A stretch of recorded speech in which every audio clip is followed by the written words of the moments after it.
All right, welcome back to part 4 of DNA replication. So last time we ended with a discussion of how DNA polymerase cannot initiate DNA synthesis, that it can't put single nucleotides onto a single strand of DNA, that it needs a 3' end to attach that nucleotide to.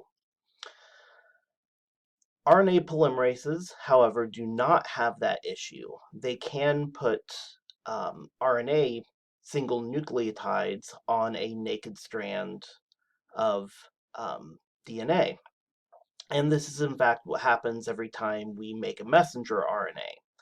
So primase comes in and lays down a short stretch, again 10 to 12 nucleotides of RNA.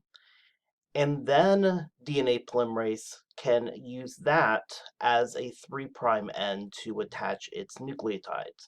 Remember, having a correctly orientated double helix coming out one side of DNA polymerase is what acts as a safety mechanism to make sure we don't have any misreads or put in the wrong base pair by accident.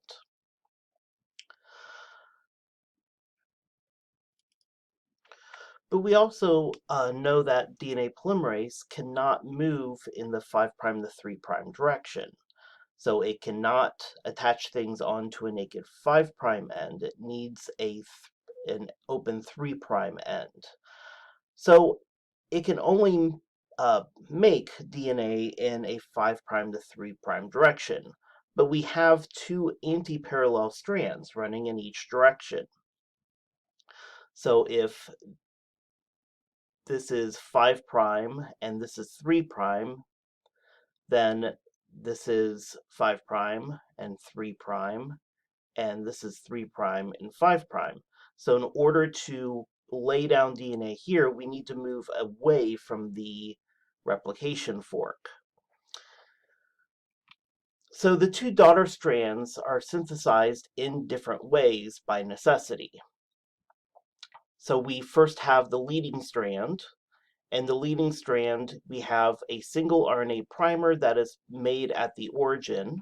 So this is right at that origin of replication point where we open up the two strands. We can just lay one primer there, and then DNA polymerase 3 can just keep moving in a 5' to 3' direction, essentially chasing the replication fork. The lagging strand is a little bit more complicated, however. Since synthesis also has to occur in the 5' to 3' direction,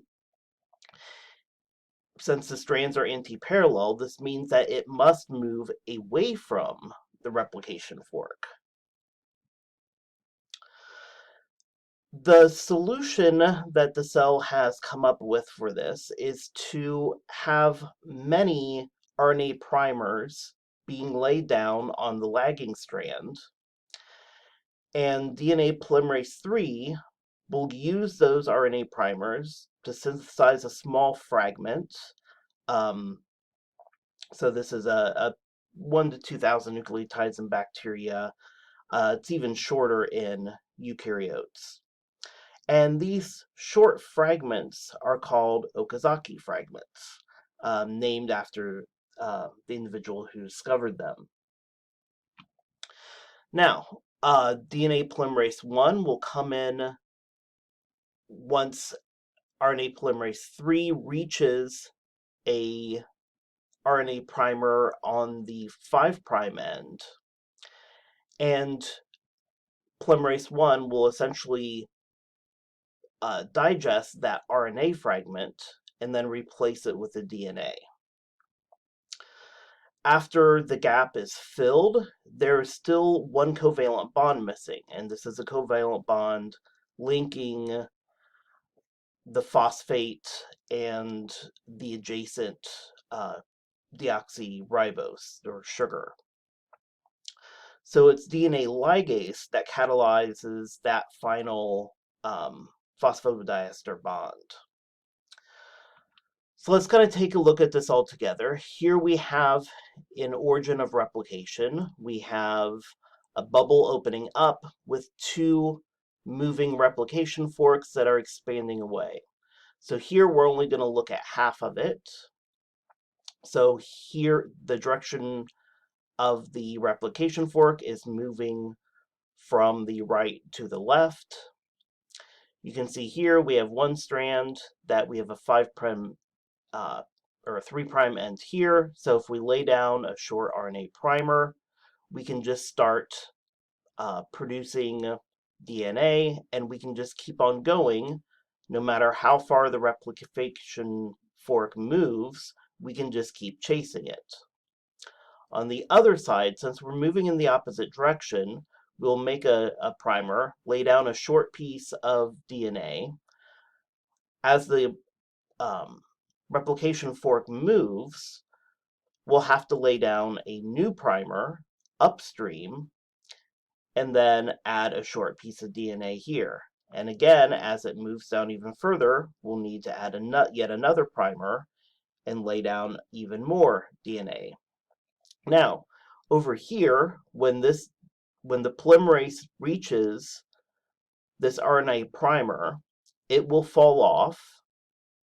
And so this is the polymerase 3 will fall off, and then polymerase 1 will hop on and start digesting away that RNA primer and will replace it with DNA. Ultimately, we'll just have a broken backbone that DNA ligase can come in and repair. Now, keep in mind that we've only discussed half of this equation, right?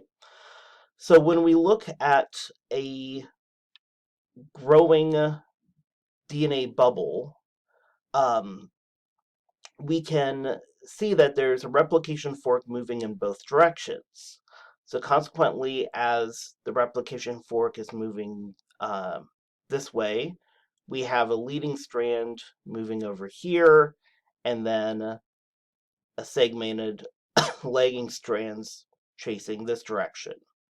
On the opposite side, we will have a leading strand starting over here and chasing the replication fork this direction, with a bunch of primers being laid down and DNA fragments moving in the opposite direction.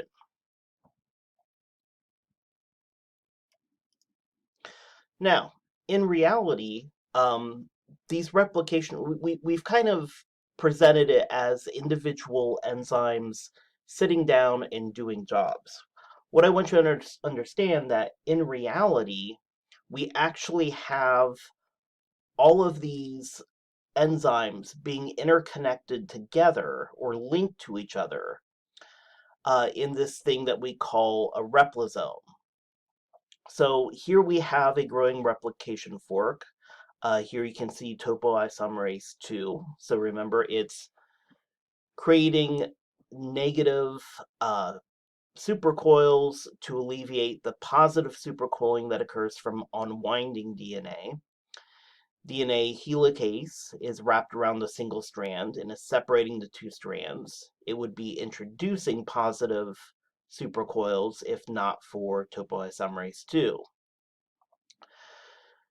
You have primase sitting here and dropping down primers along the way. You have DNA polymerase on both strands running in both directions. So the leading strand has a primer way back at the initiation point, and it's just simply moving this direction. This primase only needs to sit on the lagging strand, laying down primers on occasion.